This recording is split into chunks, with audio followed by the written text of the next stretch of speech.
नहीं पाए कि क्या हो रहा है। ये सब कठोर रेगिस्तानों में बदल गए। यही होने वाला है। ऐसा नहीं है कि कोई कल सुबह आपके पड़ोस में रेत के टीले होंगे। बात वो नहीं है, क्योंकि फिर आपको लगेगा कि ये बहुत रोमांटिक है। आप वहाँ जाकर एक गाना गाएंगे किसी फिल्मी गाने की तरह। खाद्य पदार्थों की उपज धीरे धीरे कम हो जाएगी। ऐसा नहीं है कि एक दिन अचानक से भोजन नहीं होगा, ये धीरे धीरे घटता है। आज भी आप सभी युवाओं के लिए जो समृद्ध हैं, जिनके पास खाने के लिए तरह तरह के भोजन हैं, मैं चाहता हूँ कि आप समझें, हर दिन आज भी 820 million people go to bed without food. It's expected by 2032, nearly 1.5 billion to 2 billion people will be going to bed without food. 82 crore लोग भूखे पेट सोते हैं। उम्मीद है कि 2032 तक करीब 1.5 अरब से 2 अरब लोग भूखे पेट सोएंगे। ऐसी उम्मीद है कि 2045 तक करीब 3 से 3.5 अरब लोग भूखे पेट सोएंगे। क्या आप यही करना चाहते हैं? और आपको क्यों लगता है कि आप नहीं होंगे? क्या गारंटी है कि ये आप नहीं होंगे? हम हमेशा सोचते हैं कि ये चीज़ें किसी और के साथ होती हैं। नहीं नहीं, ये आपके और मेरे साथ होंगी। मैं बहुत से इतिहासकारों की किताबें पढ़ता रहा हूँ, जैसे ग्राहम हैनकॉक और युवल नोआ हरारी की, और वे कहते रहते हैं कि कैसे इतिहास इतना गहरा है कि ये जानने का भी कोई तरीका नहीं है कि 10,000 साल या 20,000 साल पहले क्या हुआ था। तो मैं हमेशा सोचता हूँ कि शायद ऐसी सभ्यताएं थी जिन्होंने वास्तव में पर्यावरण की दृष्टि से कुछ गलत फैसले किए थे और प्रकृति माँ ने उसका बदला लिया। क्या आपको लगता है कि एक और चक्र है ठीक वैसा ही? देखिए, ऐसा हुआ है, उस स्तर पर नहीं जैसा अभी हो रहा है, क्योंकि अब ये दुनिया भर में है। माया सभ्यता इसलिए ढह गई क्योंकि उन्होंने अत्यधिक खेती की। मेसोपोटामिया, 2 नदियों के बीच दुनिया की सबसे महान सभ्यताओं में से एक, वो ज़रूरत से ज़्यादा खेती करने के कारण ढह गई। एक सभ्यता के रूप में रोम सबसे ज़्यादा खेती करने के कारण नष्ट हो गया, क्योंकि उन दिनों रेलवे या जहाज़ जैसी विशाल परिवहन प्रणालियाँ या ऐसी चीज़ें नहीं थीं। जब वे भोजन नहीं उगा पाते थे, वो शहर ध्वस्त हो जाता था। आप मुंबई में कोई भोजन नहीं उगा रहे हैं, ठीक है, लेकिन आप दुनिया भर से भोजन मंगा सकते हैं। पर आपको क्या लगता है ये कितने दिनों तक काम करेगा? ज़रूरत का भोजन आपके पास ना उगे तो ये कितने दिनों तक काम करेगा? जब उस स्रोत के पास कमी आएगी तो वो आपको भोजन देना बंद कर देंगे। कई जगहों पर ऐसा हो भी रहा है। अगला सवाल जो मैं पूछने जा रहा हूँ वो थोड़ा अशिष्ट लग सकता है और मैं माफ़ी मांगता हूँ। मैं भी रूड हो जाऊँगा, नो प्रॉब्लम। वो चलता है, आप रूड हो सकते हैं, लेकिन और मैं ये आपसे इस नज़रिए से पूछ रहा हूँ कि मैंने हाल ही में गरुड़ पुराण नाम की किताब पढ़ी है जो मृत्यु के बारे में बात करती है। ओह, आप सोच रहे हैं कि मुझे क्या सज़ा मिलनी चाहिए, है ना? नहीं, इसने मुझे अपनी मृत्यु के बारे में सोचने के लिए उकसाया, और वो सब कुछ जो मैं अपनी मृत्यु से पहले करना चाहता हूँ। तो ये सारे अभियान जो आप शुरू कर रहे हैं, चाहे वो मिट्टी बचाओ हो, चाहे कावेरी कॉलिंग हो, क्या आप इसे इस नज़रिए से कर रहे हैं कि आप अगले 20-30 सालों में एक असर पैदा करना चाहते हैं? क्योंकि आप कुछ बहुत मुश्किल चीज़ें कर रहे हैं, जैसे 30,000 किलोमीटर की बाइक राइड। ये किसी के भी शरीर के लिए बहुत कठोर है। इसने मुझे ये सोचने के लिए मजबूर किया कि पहले तो सदगुरु, ये एक 2 तरफा सवाल है। मुझे बहुत खेद है अगर ये अशिष्ट लग रहा है, लेकिन मैं जानने के लिए उत्सुक हूँ। क्या आप कभी अपने काल में अपने क्षण के बारे में सोचते हैं? और दूसरा, आप कैसे मेरे अपने समय के बारे में, मैं उस बारे में पूरी तरह सुलझा हुआ हूँ, पूरी तरह से। मुझे जीवन में ऐसी कोई चिंता नहीं है। क्या आप कभी उसके बारे में सोचते हैं? नहीं, क्योंकि मैं उस पल में फैसला करूंगा। मैं ये नहीं सोच रहा हूँ मेरे साथ ऐसा होगा। आपको किस चीज़ का इंतज़ार है? हाँ, क्यों? आप पूछ रहे हैं कि मैं मरा क्यों नहीं हूँ? आपने अब तक उसे चुना क्यों नहीं है? Wow, still the water is flowing. देखिए, अभी पानी बह रहा है। मेरे आसपास के लोग अब भी जानने और बढ़ने के लिए प्यासे हैं। अगर वो मेरे सामने थोड़ी बोरियत दिखाएं तो मैं चला जाऊंगा। उन्हें ये पता होना चाहिए। हाँ, 1000 लोग मेरे लिए जो मेरे सामने बैठते हैं, अगर वो बोरियत दिखाते हैं, सोचते हैं कि वो क्या बात कर रहे हैं, तो मैं चला जाऊंगा।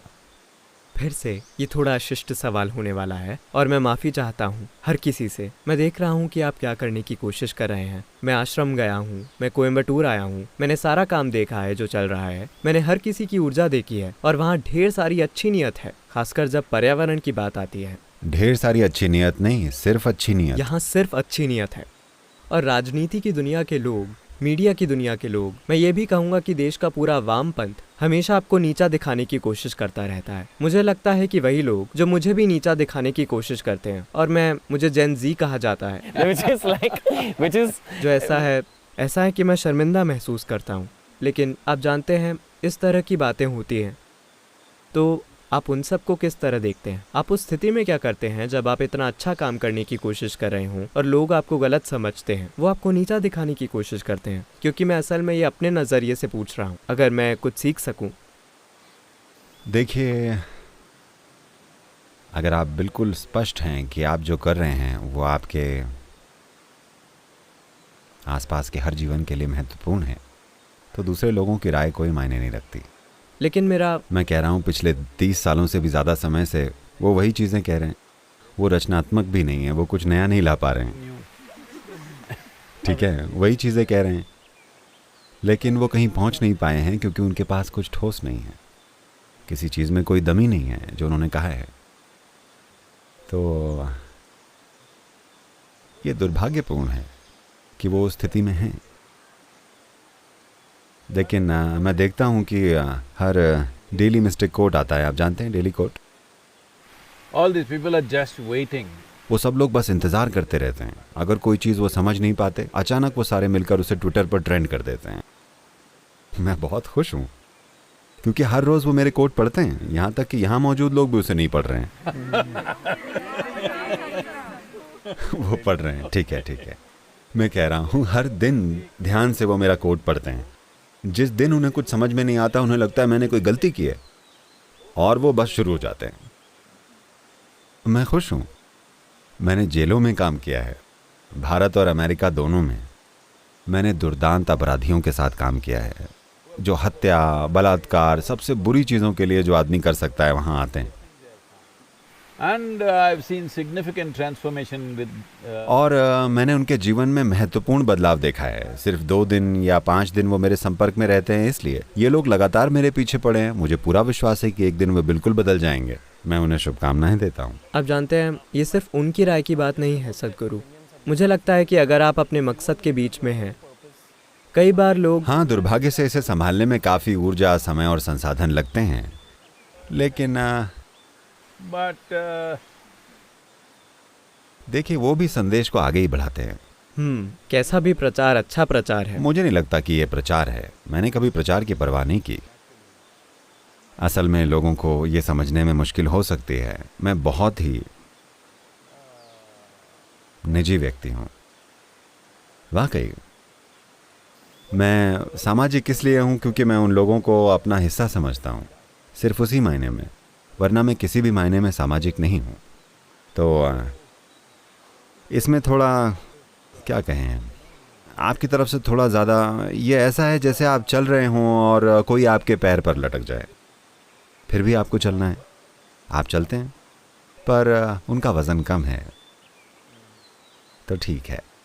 मैं कहता हूँ वो जो भी 25 साल से कह रहे हैं, वो एक भी बात साबित करके ये नहीं कह पाए कि ठीक है, वास्तव में ऐसा हुआ था। लोग कब तक लगातार इस तरह की बकवास पर विश्वास करेंगे?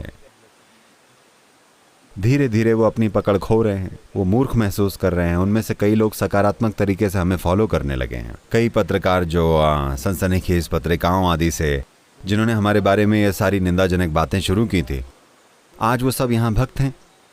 बाकी लोग आ जाएंगे। आपके विचार से उस व्यक्ति का सफ़र क्या है जिसके दिल में इतना गुस्सा भरा है? देखिए, कुछ लोग वाकई गुस्से में हैं क्योंकि उनके अंदर कड़वाहट है। उनके अपने जीवन से? हाँ, दुनिया में महत्वपूर्ण होने का अभाव। ये बात सिर्फ मेरी नहीं है। वो खिलाड़ियों पर हमला करते हैं, वो अभिनेताओं पर हमला करते हैं, वो कलाकारों पर हमला करते हैं। कोई भी जो कामयाब है वो उस पर हमला करते हैं क्योंकि वो सफलता के खिलाफ हैं।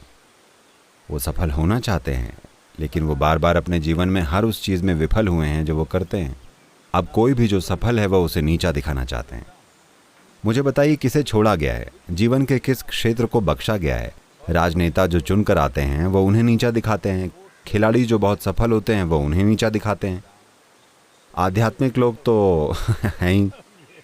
ये चीज़ चल रही है, लेकिन वो सभी आध्यात्मिक लोगों को नीचा नहीं दिखाते अगर वो बेअसर हैं। अगर वो बहुत ज़्यादा सफल नहीं हैं तो वो उन्हें नीचा नहीं दिखाते, वो उनसे असहमत नहीं होते। ठीक है, तो वो मुख्य रूप से आप देखेंगे किसी और की सफलता से चिढ़ते हैं जो उनके अपने जीवन में महत्व की कमी को दिखाता है। मैं उनकी सफलता की कामना करता हूं ताकि वे आराम से रह सकें और जीवन के बारे में सकारात्मक हो सकें। सर, मैं एक देश के रूप में भारत के आगे बढ़ने को लेकर बहुत आशावान हूँ। मुझे लगता है कि ये इस दुनिया में बदलाव लाएगा। कहते हैं कि भारत इस धरती की आध्यात्मिक राजधानी है। पता नहीं ये सच है या नहीं, मैं इस पर विश्वास करना चाहता हूँ। आध्यात्मिक होने का एक बड़ा पहलू प्रेममय होना है, और हम इस देश में काफ़ी मैं बनाम तू देख रहे हैं। मैं बनाम आइए इसे आप सुलझाते नहीं। हैं। आपसे किसने कहा कि आध्यात्मिक होना प्रेममय होना है? क्या ये प्रेम फैलाने के बारे में नहीं है? तो फिर एक कुत्ता ले आइए। कुत्ते वाकई आध्यात्मिक होते हैं। क्या आप यही कह रहे हैं? कुत्ते बहुत प्रेममय होते हैं। मेरा मतलब क्या? मुझे बताइए, हाँ या ना? हाँ वो सर। बहुत लविंग होते हैं, तो वो सभी आध्यात्मिक हैं? मुझे नहीं पता। आप हर समय पूंछ हिलाते हैं और आप आध्यात्मिक हैं? प्लीज ऐसा मत कीजिए। लेकिन सर, हम इस देश को एकजुट कैसे कर सकते हैं? क्योंकि मुझे लगता है कि हमारे देश पर बार बार हमले हुए हैं और इसे बर्बाद किया गया है। इसी बांटो और राज करो की नीति के कारण लोगों को ये बात समझ में आ गई कि हम काफ़ी मैं बनाम तुम करते हैं। अगले 20-30 सालों के लिए हम कैसे एकता के उस पहलू पर काम करें ताकि कारोबार बना सकें, अभियान चला सकें, मिट्टी बचाएं, पर्यावरण को बचाएं। क्योंकि मुझे लगता है कि इस देश में पैदा होना हमारे लिए एक वरदान है और हम एक इकाई के रूप में इसकी कद्र नहीं कर रहे हैं। और काफ़ी सारा अहंकार है, काफ़ी सारा गुस्सा है, काफ़ी सारी नफरत है, खासकर महामारी के बाद। यहाँ आपकी क्या सलाह है? देखिए, Don't judge the whole country by looking at a television screen or a social media platform. Television के पर्दे या किसी सोशल मीडिया प्लेटफॉर्म को देखते हुए पूरे देश के बारे में राय मत बनाइए। नहीं, ये यहाँ आसपास घूमिए, बस इस गांव में या शहर में घूमकर देखिए। आपको कोई भी गुस्से में नहीं मिलेगा। आप नहीं पाएंगे कि कोई किसी को पीट रहा है। ऐसा है? नहीं, ऐसी कोई चीज नहीं हो रही है। कुछ घटनाएं होती हैं, 130 अरब लोग हैं, दुर्भाग्य से यहाँ वहाँ कुछ घटनाएं होती हैं, जाने जाती हैं, लोग घायल होते हैं। इससे निश्चित रूप से निपटना जरूरी है। उससे निपटने का कोई एक तरीका नहीं है। कानून का शासन हो, समाज में एक तरह की सद्भावना हो, ये सारी चीजें मायने रखती हैं। ये रातों रात होने वाला काम नहीं है। इस चीज के लिए हमें कोशिश करनी चाहिए। जैसा कि आपने कहा, ऐतिहासिक रूप से हमें बहुत से हमलों का सामना करना पड़ा है, बहुत बुरी तरह के हमले। हमने उसे बहुत अच्छी तरीके से लिखा नहीं है जैसे दूसरी संस्कृतियों ने लिखा है, लेकिन हम इससे गुजरे हैं और ऐसी मार झेली है जो दुनिया की बहुत कम आबादियों ने झेली है। सबसे क्रूर हमलों को हमने झेला है, लेकिन फिर भी हमने अपने अंदर कड़वाहट नहीं रखी है। हमारी यही चीज़ सुंदर है।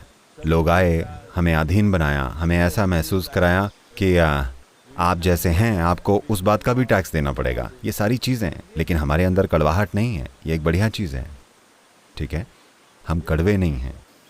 कल जो हुआ उसके लिए हम में कड़वाहट नहीं है, लेकिन ये पक्का करना कि कल हमारे साथ फिर से वो ना हो, ये भी उतना ही जिम्मेदारी भरा है, जिसके लिए हम अभी एक सशक्त देश बना रहे हैं।